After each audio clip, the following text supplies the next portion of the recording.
Um, I'm really glad you're here. I have been excited, like I told you before we started over the weekend. I've just been, every time I think about sitting down with you and chatting, it gets me pumped up. And so I'm excited for everybody to hear from you today. I know we're both story people.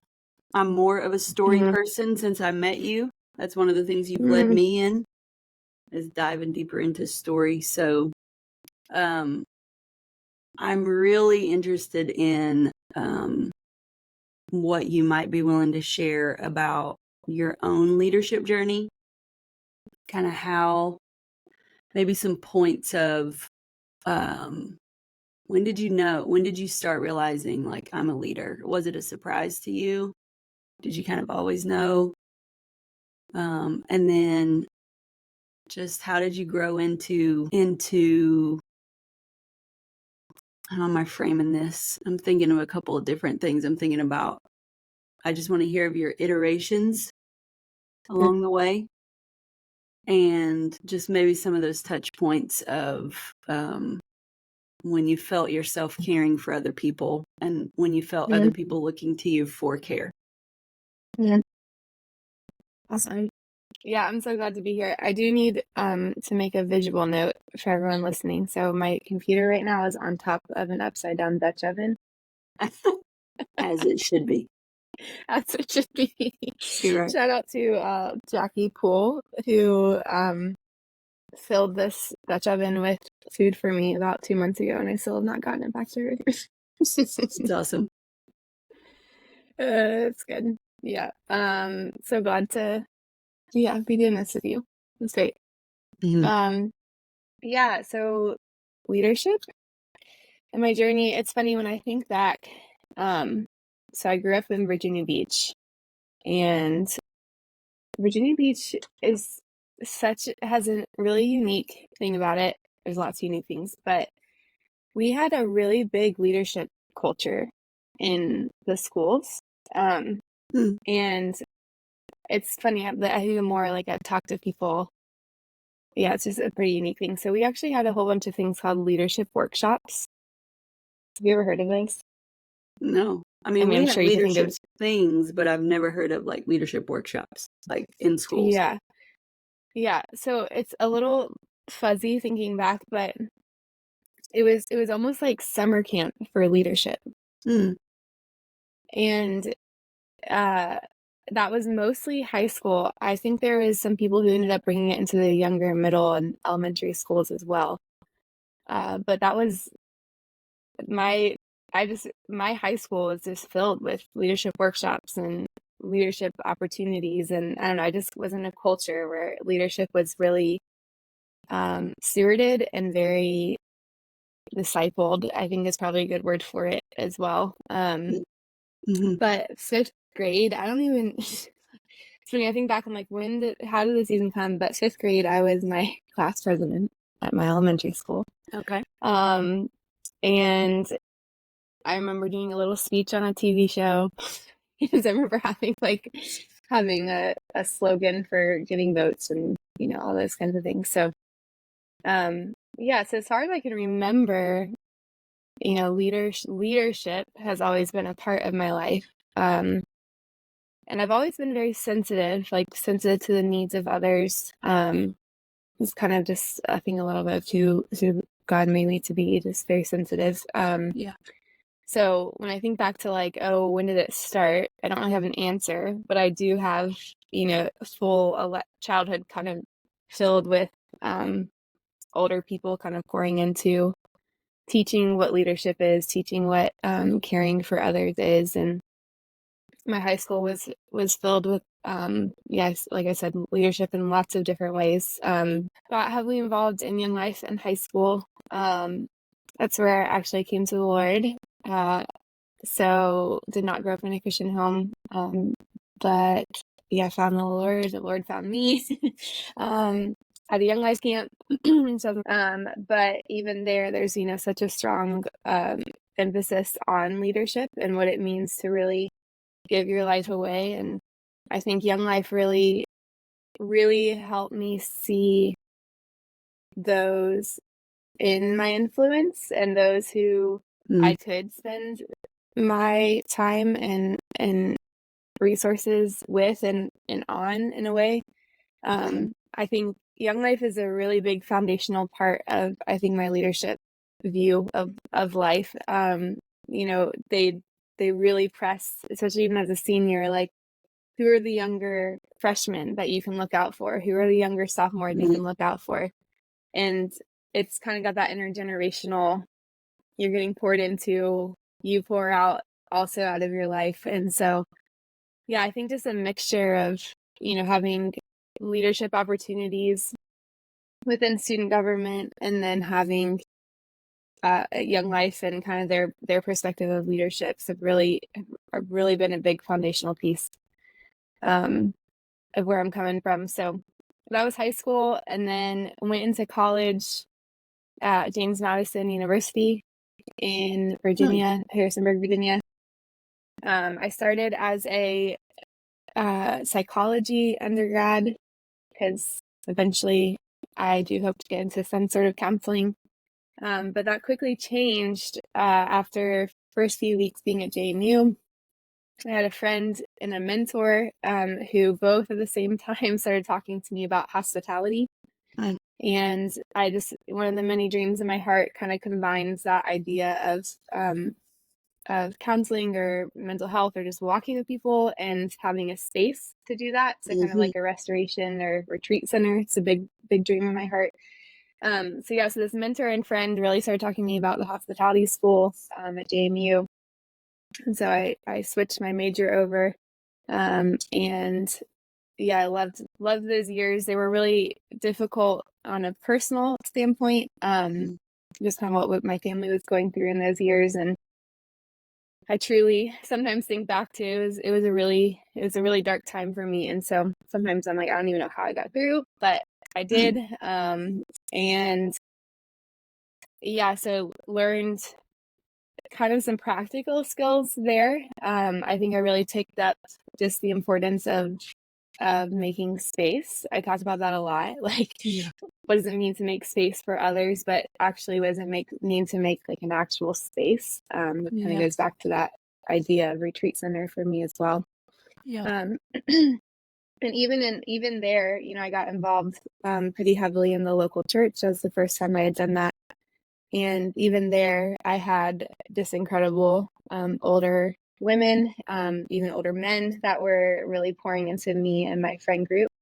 I was able to do a ton of like training opportunities there. That was my first experience in understanding like prayer ministry. I had some older mentors that were in prayer ministry, and so they invited me to some of their trainings and kind of learned a way to care for people when it comes to spirituality and really just caring for people with the Lord and ministering with Him. So those were those years. And then I got into the hospitality industry for about a year, and then I got connected to a job position down in Charleston in 2015. And so I moved down as a tiny little 23-year-old and I worked for this nonprofit for 7 years, which is wild. It was such a it's such an important time. I went, you know, from 23 to 30, like so much is happening in those years. But I got to direct the volunteer program at a nonprofit called One World Health. And so there I got exposed to so many things, so many beautiful things. But I got to work internationally. So I was in East Africa and Central America for those 7 years, intermittently. And I got to run basically we did sustainable permanent healthcare facilities in those countries. And then we had a volunteer program where we would send about, at the end of my time, about 400 people a year on week-long trips throughout the year. So there I think I just kind of got to pick up this beautiful like cross-cultural Yeah. experience of humanity. And man, I could just go on. I have so many stories from my time out in the field there and working with our local staff and team. And yeah, I think that cross-cultural element really has shaped me in ways I don't really even know yet. Oh, yeah. Yeah. Yeah. So yeah, I did that for 7 years, and then almost a year ago joined my church staff to help set up a care ministry, and within that is prayer ministry, and then I also have women ministry on my desk as well. So really got this last year, just really dove into man, I don't even know. You know, life is funny. Like whenever you get out or away from things, sometimes you get to see what it was, you know? Yeah. Yep. But yeah, so I don't have a summary or conclusion yet, but just kind of stick in trying to walk with people, walking through, you know, how is my present relationships and present situations impacted maybe by things that I have gone through, and I don't know, just kind of giving some language to maybe some experiences that are harder to look at or harder to believe that happened. Yeah, so some of that's the work, and then kind of that full circle back, the prayer ministry has also been pretty awesome, setting that up at our church too. So Yeah. I kind of suck professionally here a little bit, but Yeah. that's kind of the walkthrough. Yeah. I mean, I'll say just from my having known you for a couple years now, like I remember when we first kind of started talking, I just immediately identified you as like, crap, like here's a person who has vision, ambition, and guts and articulation and intelligence to like get things moving. And it's not often that you come across people who have all of those elements kind of wrapped up, and you have them. And so, I mean, that's why, like, I've been on you for a while. Like, everywhere I am, I'm like, Amie, what are we doing here? How can we make this better? Like, please just like give me some of your brain power into this situation. And so it's just great to hear like your story. And even as a fifth grader, you know, people identified that stuff in you. Like, here's a kid who's got some ambition, some intelligence, some articulation, some care. I forgot about that one, for other people. So thanks for sharing that. I've been reading this book. I want to read you this quote. Go ahead. Tell me what you're saying. Well, I mean, when I think about leadership, I also just remembered I didn't mention I got to go get my master's in leadership at Charleston Southern. You have a master's in leadership. That's right. Yeah. So that was great. I'm sure that's all women in here too. But even just your comment of saying, you know, I think leadership school really got me to kind of like really kind of understand my leadership philosophy and framework, and kind of, okay, what does leadership look like coming out of my life? You know, I've had a lifetime of it, but like, what does it actually look like? Kind of that intentionality piece. But so much of what you just said is what I think leadership is it's seeing what's in people. Like, that's what leadership is it's seeing what's in them, and it's giving space for that to come to mature, and to, like, you know what, in leadership school, one of the first pictures I found about leadership was this, it was like someone had a plant on their head, and then there was the leader, and the leader was next to them pouring water onto the plant.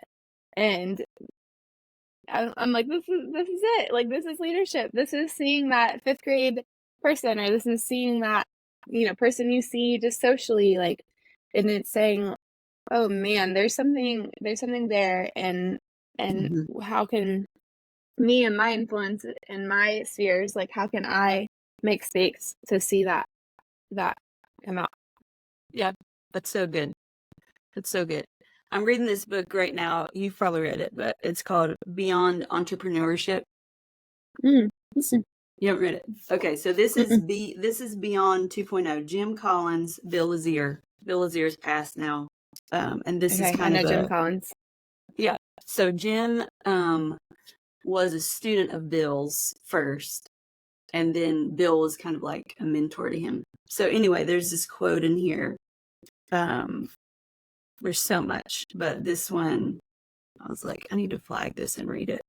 Let me read it, and then we can riff off of it. If I can find it, I did fold my page down. I'm trying to think of Okay. what Jim Collins. I think I definitely had to read some of him in my program. Yeah, he's written several books. Okay, listen to this. Most exceptional leaders grow into their capabilities, not because they want to be a great leader, but because they're trying to be worthy of the people they lead. If you want the people with whom you work to improve their performance, first improve your own. If you want others to expand their capabilities, first expand your own. What comes over you with that quote? It's really good. If you want people to expand their abilities, you first have to expand your own. That was said. Yeah. Yeah, that's really good. I think the that first part hit me first, like, kind of this born leader. And I actually, the more I kind of meditate on that quote, I'm like, I think it's a mixture of both. Because I do think that there are giftings in us that maybe give us a deck of cards that we're more ready to use, maybe. I don't know. But I do think there's a piece of leadership that is kind of like that oh crap moment of there are people looking to me to like lead. I mean, I feel that in business, that's one of my like 3:30 a.m.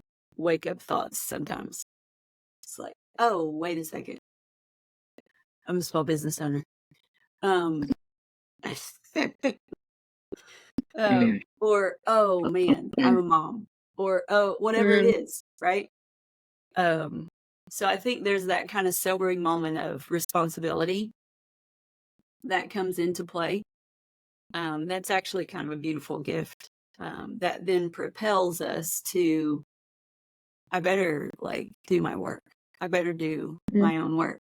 I mean, I can remember myself, like even kind of my leadership story is really around sports, and kind of knowing that the team is depending on me. So I better go out and get my however many shots in I'm supposed to shoot today. Because come November, they're going to be counting on me, So yeah. How does that land on you? What comes up for you when you hear that quote? Yeah. Well, even to what you were saying, I was thinking like the whole idea of like playing our part, like bringing what part we have to bring to the table, or to the team. And if I don't show up with my part, like how much are we going to move together? Right. So I was just thinking about that with what you just referred to as, even on sports. And, leadership school really, it took the whole 2 years for it to settle in. So he started at the beginning saying leadership is influence. And it did not click.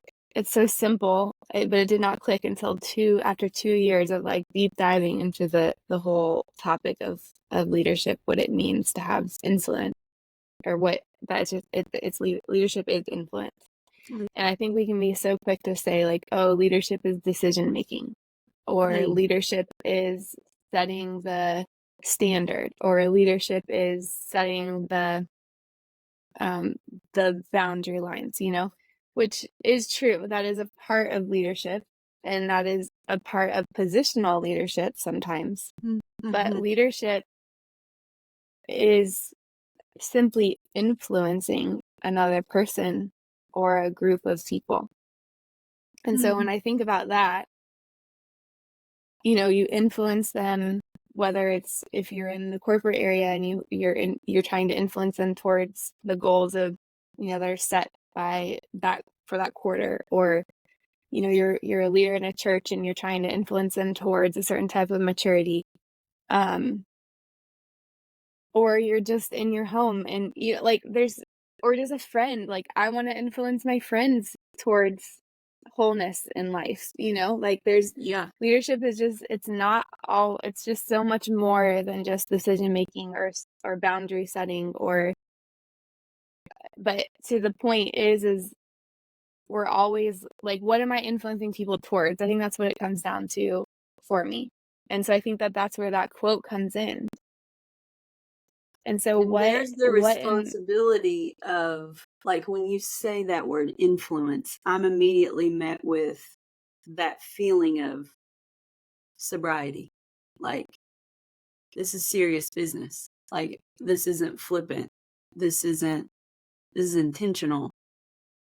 And going back to those words that you said earlier about, like, how is my leadership kind of coming out operationally? That's something we talk about a lot at Steadfast, is how do we operationalize our values? What are our values and how are yeah they operationalized? How do we give yeah them hands and feet? And that's the part that we have to make sure we are intentional about and we're not flippant about, because I mean, like we were just talking yesterday about words taken in the wrong way, like, and how that can really send people in the wrong direction.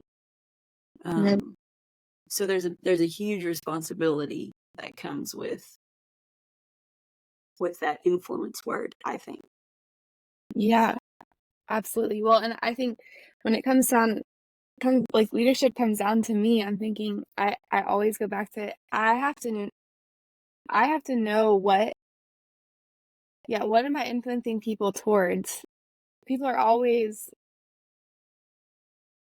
yeah, just that idea of, even talking about steadfast setting, like the values and then operationalizing those.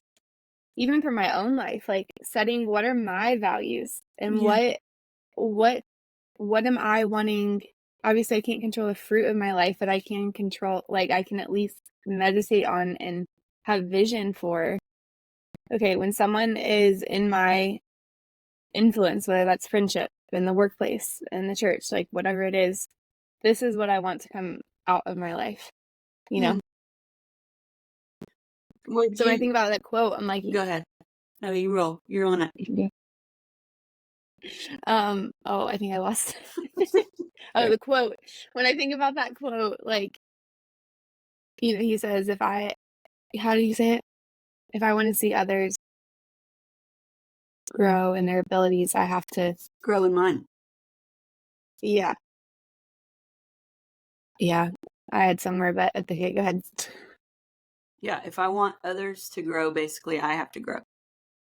I'm curious if you would share some of your own personal um kind of values and how you operationalize them. Like, if we could get detailed here, like, what are some things on a daily basis that you're like, this is what I want to be about, and this is how Yeah, I put hands and feet to that? yeah. I mean, the thing that immediately comes to mind is the word curious. Mm. I love you, Amie. Oh, yes, go curious. Yeah, curiosity, I would say, is probably a really big core value. I'm not always the best at it. And I think I really, like, there's so many people, man, there's just been really special friendships and relationships I've had that have taught me the power. And you're really one of those too. Taught me the power of being curious. And I was actually on a call the other day. It was like a leadership open-ended call for it was people and the leaders in the church and people from like all over the US. And he said something at the beginning. He said, we're not meeting to make conclusions here. We're meeting to have conversation. Mm. And I thought that was so good. I'm like, that is like a core value right there. Like, we don't need to come to a conclusion. Let's just make a conversation. Yeah. So how can I be curious about what's going on in me? How can I be curious about what is going on in whoever I'm talking to, friend, like workplace, whatever it is? How can I be curious instead of coming to conclusion? And I think, like, even just thinking about us talking today, talking about this idea of like being a leader full of care, and like to be full of care means to slow down. That's actually what to be full of care means. Yeah. And I think of someone getting hurt on, you're playing a game and someone gets hurt, like everything has to pause for that person. Yeah. Like you need to go over, you need to check if they're okay, if it's like gushing blood, like you gotta like tend to it. Like there's a pause that kind of has to happen to be full of care. Yeah. And so even translating that into our, not just like a physical wound, but like what's going on in there? Like how can I slow down? Yeah. Instead of just like slap a Band-Aid on it, or That's right. You know, so, and that's kind of, I kind of just specifically went to like wounds, but that's just, I mean, anything. Like even, I'm trying to think of an example, but asking questions. Like I love like Jesus, like he asked more questions. Like when questions were asked to him, I think Laurel had posted this the other day. When Jesus was asked questions, like majority of them he didn't answer, or he asked the question right back. yeah. Like it's getting to the heart. Like what is behind that thought? What is behind that conclusion? Yep. Yeah. It makes me think of just thinking about Christ, like the answer isn't really isn't the answer. You know what I mean? Like Yeah. they're coming to him for what they think that is an and it's not. The answer is not really what they need. And I feel like that so much as a therapist, like, sometimes when we start with a new client, the presenting problem can be like almost like they're coming to us as though we're like Google for them, will help me solve this, like, but it's never that. That's not our job. That's not our job as therapists. That's not our job as leaders. We're here to get under all of that so that we can help people become more emotionally mature and secure, know themselves more deeply, so that when these questions come, they're able now to have a whole system of ways to kind of sort through, and they don't feel like they're in crisis when they don't know the answer to something, because they've worked through all of these other layers. Well, and that is like, that's part of the slowing down. That is the slowing Is down. it when we're asking those questions of ourselves, and this idea of even getting to know ourselves deeper. Yeah. Excuse me, my cinnamon got in my throat. That's all right. When we're asking those questions, that's the act of slowing down. That's the act of like quiet. It's quieting, and it's so like identity is so much linked into all of this. Yeah. And I mean, I'm talking like I'm 12 years in of kind of this intentional work, and there's still so much to come. Yeah. But it's this slowing down. And then I can actually I can actually be with someone, because there's quiet in me. Does that? It makes sense, and it's making me think of Selah. Like when we see that in scripture, it's making me think of two things, which is normally how my brain works. So I've got two things running. I'm going to try to sort them out. So I'm very cognitive, conceptual, and my therapist is always like, Jesse, I'm going to try to help you stop conceptualizing everything all the time. And we're going to try to go deeper into your body. And we're going to try to really feel what you're feeling. So it makes me think of the pause that has to happen in my therapy, the pause that has to happen in my life of, let's get out of the brain. Let's go a little bit deeper down to some of these lower floors and get an understanding of how we feel, how we're reacting on some deeper levels, which makes me think of in scripture when we see that word Selah. And that's actually a pause. It's like, okay, you've just cognitively like consumed something. Now pause and reflect and maybe worship and think about, how is this like affecting, or what's coming up for me emotionally? How am I even physically feeling this as I've read that? That be still piece. I think it's so lost, I took Harper. I don't even know if I've talked about this on the podcast, but this was really impactful for me in the last couple months. I took my 12-year-old to the aquarium, and I have never been to the aquarium besides like having a bunch of like little kids with me, which is like, all I'm doing is just making sure somebody doesn't like get tangled up in the escalator or like, run off in a different direction. And you can't stop and be in the moment, but to go to the aquarium or to a museum with my 12-year-old now, and to be able to just sit and look deeply at all these fish and have those moments of like Selah. I mean, I was like worshiping in the flippin' aquarium. It's like we miss all of these moments, I think, when we don't stop, when we're not curious, when we're not, I don't know, when we're too rushed. Yeah. Yeah. That's such a cool image. I mean, let me just tell you, like, to look at these fish, and there's just like a fraction of the fish that we have in the sea, but to see the intricacies on all sides, like, gosh, how creative like God is, it's amazing. And so much we miss. I mean, I one more and I'll stop talking.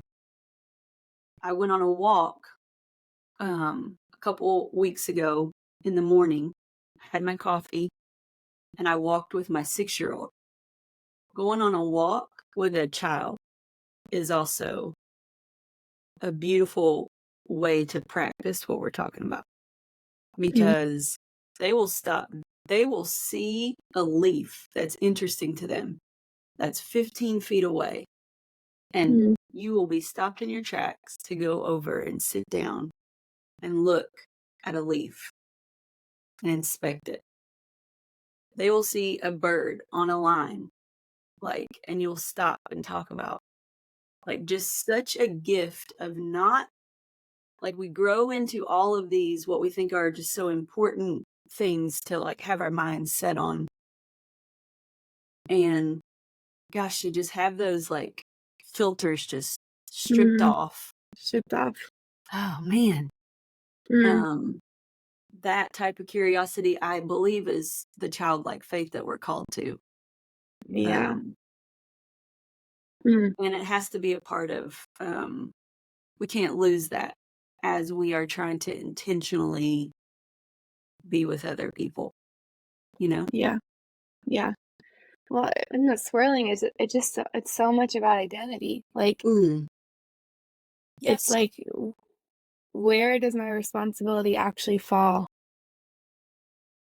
And what is actually mine to influence? And that's why I think I love the prayer room so much in this whole prayer ministry. Like, I mean, people will come in, myself included, and it's just like stories upon stories upon stories of pain, neglect, abandonment, abuse, trauma, like it's just like all these things, and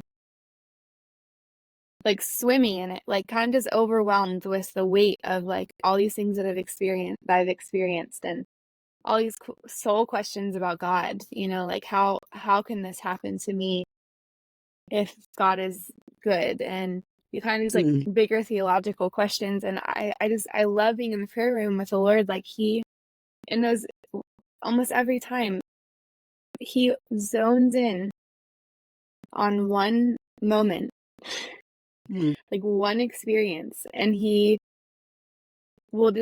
speak a word, or he'll give this person an image, or I don't know, he'll just zoom in on one particular one moment of an experience, and you can see it all over the person's face. Like he showed up, he's shown them where he is, where he was, what he actually thinks about that moment or that experience, what he actually thinks about them. Mm. And I'm watching people walk out, like he's changing everything for them by that one small moment, Mm. And so I just, yeah, I don't know, something swirling there of there's, and I think it's just as he builds like these identity moments, like, no, I am there, I was there, and this is actually how I think about it and feel about it, and like this is actually my truth on this. I don't know, you Mm. might need to help me put these pieces, but there's something swirling there of like, Yeah. if we're making space to slow down, to commune with him, Yeah. to hear his heart on, I don't know, there's something there, and then there's something with identity, and something with like the response, then I know like my actual responsibility, and then I'm not so like distracted by all this noise, Yeah. and I can actually see the fish in front of me. Mm. It makes me think of secure attachment. When we're able to really have those connection moments with God, with another human, um, I think there is a lot of like mechanism clearing that happens at that moment. And I think we're able to drop our defenses maybe that we had up because we feel like I'm accepted, I'm loved, I'm seen. So I don't, maybe I can, maybe I can drop some of the defenses that I've had up to protect myself. Um, Maybe I was afraid that I wouldn't feel those things because of whatever. Um, but when we feel that secure attachment, gosh, I think freedom is just the next flow of stuff that comes over us, Yeah. freedom to be in the moment, freedom to not overwork, freedom to not overthink, Mm. um, freedom to actually like be still.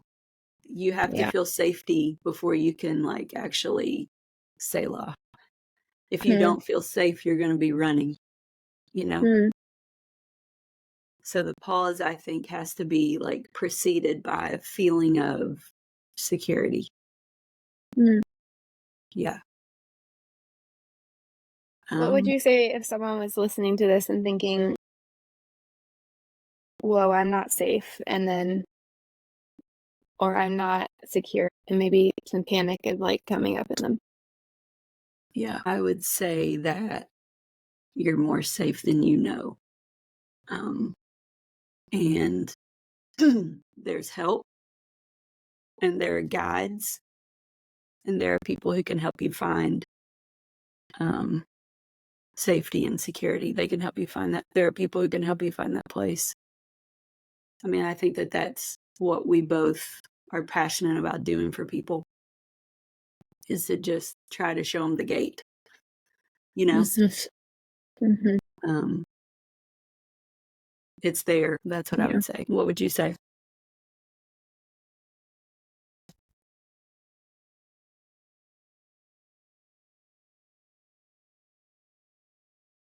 Did I lose you? Yeah, probably. No, I'm here. Just thinking. Oh. Love it. This is my dad and me. I'll ask my dad a question and I'll be silent for like 30 seconds. I'm like, Dad, Great. did you hear Being me? full of care for his answer. Yes. um, yeah, I mean, similar. There's, and just that there's no rush, there's no rush. There is no rush. That's what I think.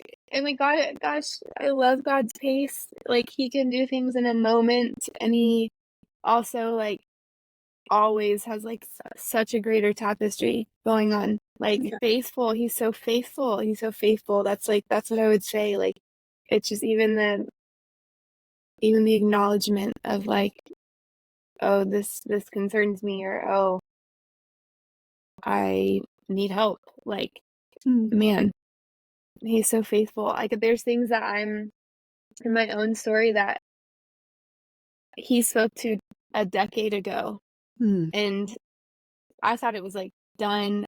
I felt like I had a conclusion that I was thankful to like walk forward with, and I saw fruit of what he had said and spoke and brought truth to. And 2 years later, it comes back up again, and I'm like, this is weird. Why is this coming back up? I'm like, Lord, you already gave me like a conclusion there. Like, I'm good. And like, he had a whole nother layer. Yeah. Whole nother layer. And like, it came back up 2 months ago, and a whole nother beautiful layer of like his redemption and his speaking into it and even clearing up more. So yeah, I think that's what I would say is like, he knows, like, he even if that is coming up in you right now, some panic or some, I don't see that in me. How could I ever? Yeah, he's faithful to do it. And especially just us making space and, like you said, grabbing a professional or a friend or someone to help you open that door. Yeah, I think staying quiet is just can be a real barrier, and sometimes even that first step is just saying like, things aren't good, just taking that step to say that to somebody. Yeah, well, especially if you're in a place of leadership, like, man, yeah, I get so moved and feel emotion right now. Just, yeah, people who are in leaderships or position of leaderships, like, and this is my own life too. Like, you put on this weird just pressure of like, oh, I can't show weakness, or oh, like, I have to have an answer, or oh, I have to make a decision. Yeah. So even and especially in leadership, it's like, well, eyes are on me. People are watching. Like, how do people do that? How do leaders who feel that pressure of there's no time to stop and look at that leaf? There's no time to, maybe not there's no time for this second part of it, but maybe I don't want to, maybe there's this memo of I don't want to be too vulnerable in front of the people I lead because I don't want them to worry about the state of this organization. Yeah, that's so real. I'm trying to think of some other blocks, but what would you say to people who are feeling blocked in being full of care towards themselves? So practically, I do have a lot of like compassion stirring in me right now. Compassion might be another word for it. I don't know. I'm feeling a lot of weight on that. But practically, let me just go there. I wonder if there is someone in your circle outside of your circle. And so I think about even my own life, having mentors and friends in other circles, whether that be workplace circles, church circles, or whatever it is. Like, is there someone outside of my immediate influence that I could come and just be real with. That would be like an immediate kind of practical step. Yeah. And maybe that's a counselor. Maybe that's, for me, there's a handful of ladies at St. Andrew's Church in Mount Pleasant that kind of fill that for me. Yeah.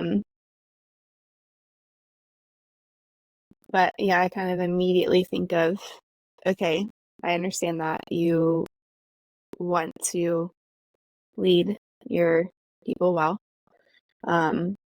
But is there someone outside of that circle that could, maybe help start peel some of those pieces back? Yeah. I don't know, what do you think? Yeah, I totally agree. Like, I'm thinking of the importance of support groups. I mean, that's something that we have here and will be growing here at Steadfast. I mean, I talked to a physician friend of mine a few months back, and one of the things he said was just kind of that, like, I need a safe space to just be able to talk to other people in the community that where I can just be real. And then I think for myself, I have different support groups that I'm in, um, other practice owners across the US. Like, there's a small group of 5 or 6 of us that get together once a month, and we're able to kind of have real talk about the struggles of um, owning group practices. Um, I've got my um, people that I can have real talk with here in Charleston about, family things. I've got, you've got to be intentional about finding your people, you know, Mm, um, that you can really be vulnerable with. Um, mm, and that's, to me, I can't think of it. Maybe that might be the most important thing. mm, Is being intentional about finding your kind of inner circle mm, of people. And I think to think through in different spheres, like I just said, like, I've got a group of people that I can talk about business with, and they understand those struggles. Um, and I don't have to give a bunch of backstory and explain everything. I can just say one sentence and then boom, we're on the same page about it. mm, Um, and you need to find your safe people, who, there's this talk I listened to. I don't know if I sent it to you or not. Um, I've been on Brene Brown a lot lately, so I probably sent you some Brene stuff, but she had this talk she did, Men and Women and Worthiness. It's like a 2-hour talk. mm, But she tells this story in there about move a body people, and it doesn't mean like move a dead body. She had she had a friend who called her one time, and the friend's mother was in town, and the friend's mother had gotten drunk while her kids were at school, and she was like, Brene, I'm calling you because I know you're going to come. She said, I want to tell you why I'm calling you. And Brene said, okay, tell me. She said, I'm calling you because you're going to come over here and you're going to help me move my mom, so that my kids don't see her like this. But then you're not going to come to the door with any kind of look on your face that makes me feel any bit of shame. And when you see me and my mom and my kids at the soccer field the next day, you're not going to look at my mom in any kind of way that's going to make me or her feel any kind of shame. And you're going to treat my mom with respect and honor when you see her. And so I think those kinds of people, like, that's safety right there. Like, yeah. people that I can, like, open up the places where I might feel just really deep embarrassment or shame. And they're not gonna they're going to be there for me in that. And so I think we all need move body people around us as leaders. And so again, what's coming up for me? Go ahead, go. I'm going too fast. Go ahead. I mean, I want to keep hearing what you're saying for sure. The only thing that was, I'm like circling back to the idea of conversation, not conclusions. Mm-hmm. Like if there's environments, if everyone around you, or if like your culture is like conclusions all the time. Yeah. Like, where is the space for those moments? And where's the safety? Like, where's the safety? Yeah. Yeah. Because we're rarely looking for a conclusion. We're rarely looking for that. We're looking for connection. Mm-hmm. We're looking for, gosh, it sucks. I see you. What do you need from me right now? Mm-hmm. People don't need to be told what they need.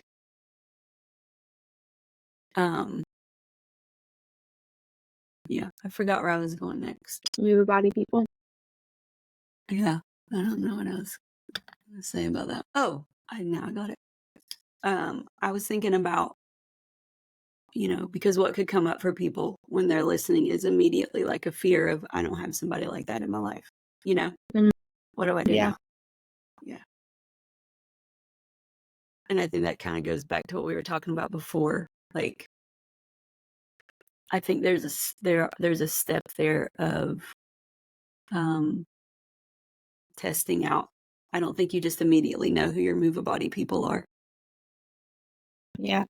I think it's like it takes time of being with people, testing out, can I be my authentic sacred self here with this person? Can I drop all my masks?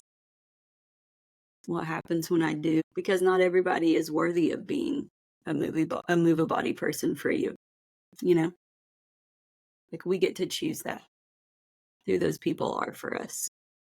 Yeah. Yeah, absolutely.